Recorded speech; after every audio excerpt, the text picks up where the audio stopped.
अनेक उपक्रम त्यांनी हाती घेतले होते.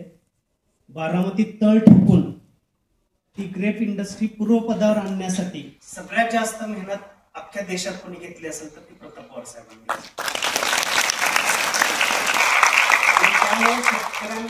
आम्ही शेतकरी उद्योजक घडवतोय, शाश्वत सेंद्रिय शेती आणि निरोगी भारत बनवतोय. शाश्वत सेंद्रिय शेती आणि निरोगी भारत बनवतोय. आमच्या गोठ्यातल्या गाईचं रसायन मुक्त दूध. आमच्या गोठ्यात फूड फॉर वर्क आपण अशी स्कीम करू. मी FAO शी बोलतो आणि ते FAO शी बोलले आणि food for work he scheme तिथे आणली आणि शेतकऱ्यांनी 269 पाझर तलाव निर्माण केले आणि त्याच्या अगेन्स्ट त्यांना मोफत डिस्पॅच होतो ब्रोकर्स थ्रू आणि तो त्या दुसऱ्या दिवशी 24 तासात त्या कंट्रीमध्ये सेलला दिला जातो. तर त्यांनी सांगितलं की आम्ही काय करतो की इंडस्ट्रीचे चॅलेंज घेतो, अकॅडमिक इन्स्टिट्यूट्सला देतो, त्यांना इंडस्ट्री फंडिंग करतं आणि गव्हर्नमेंट 25% त्यांना. आम्ही शेतकरी उद्योजक घडवतोय, शाश्वत सेंद्रिय शेती आणि निरोगी भारत बनवतोय. शाश्वत सेंद्रिय शेती आणि निरोगी भारत बनवतोय. आमच्या गोठ्यातल्या गाईचं रसायन मुक्त दूध. आमच्या गोठ्यातल्या गाईचं रसायन मुक्त दूध आम्ही घरोघरी पोहोचवतोय. होय, आम्ही शेतकरी उद्योजक घडवतोय. होय, आम्ही शेतकरी. लाभ आहे आणि ते तिथे सुरू झालं.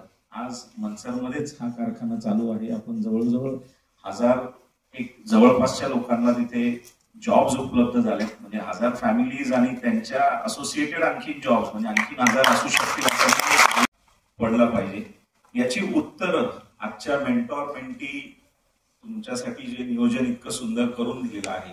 खरं म्हणजे असे प्लॅटफॉर्म फार बघायला मिळत नाही.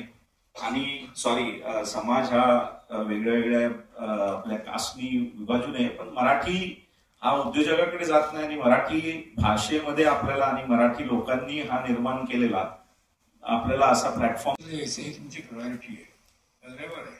आराम जाऊ शकत असतात, खेळायला जाऊ शकत असतात, मित्रांना जाऊ शकत असतात. सो इट्स हिअर म्हणजे का पुण्याला पाऊस नाही पडतो, 2-3 मिनिटं पाऊस पडतो, तो युरोपला खाली काढतात. आपल्याकडे एवढं सूर्यप्रकाश, पाऊस, पाणी, जमीन असताना आपण हातपात करतो.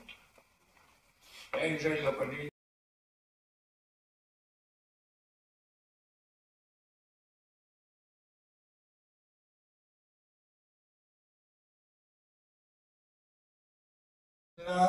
या लोकांची मैत्री आणि या लोकांची संधी घ्यायची की एखादी अडचण असते की तू काय केलं असतो, तू मागडे उडून सांगतो असं होतं केलं.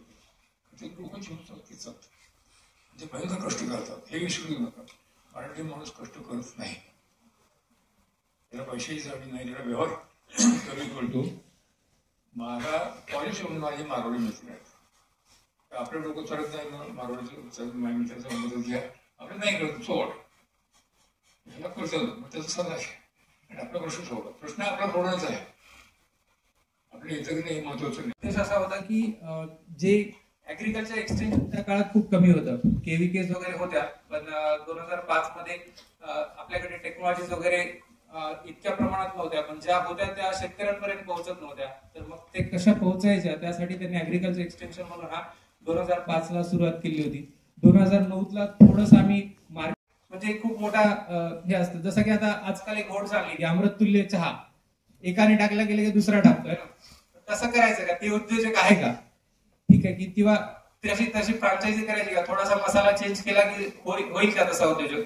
तर तसं नाहीये की आपण काय करतोय की गावामध्ये जाऊन किंवा त्या भागामध्ये जाऊन तिथल्या नेमक्या समस्या काय आणि मोठा फरक आहे. सोयाबीन घेतात आता मेजॉरिटी शेतकऱ्याची मुलं आहेत, त्यांना माहिती आहे सोयाबीन काय आहे, ते शेतीसाठी वापरलं जातं, त्याच्यातून तेल पण घेतलं जातं.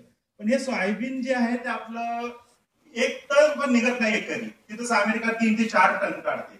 5 डोनेट केले, पण ते करत असताना परत मला वाटलं की माझ्या जिल्ह्यासाठी काय डोनेशन करता येतं का.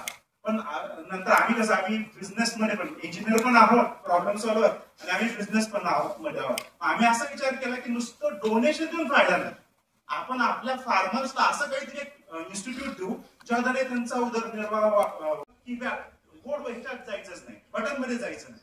आपण सॉफ्टवेअरच रिडिझाईन करू आणि मग हार्डवेअर. टच सेन्सर सर कुणाकडे टच सेन्सरचा फोन नव्हता. फर्स्ट टाइम स्टीव्ह जॉबनं आणला आणि आज तुम्ही धमाका बघताय, जगात 1 नंबरची कंपनी आहे त्या टच सेन्सर टेक्नॉलॉजीच्या.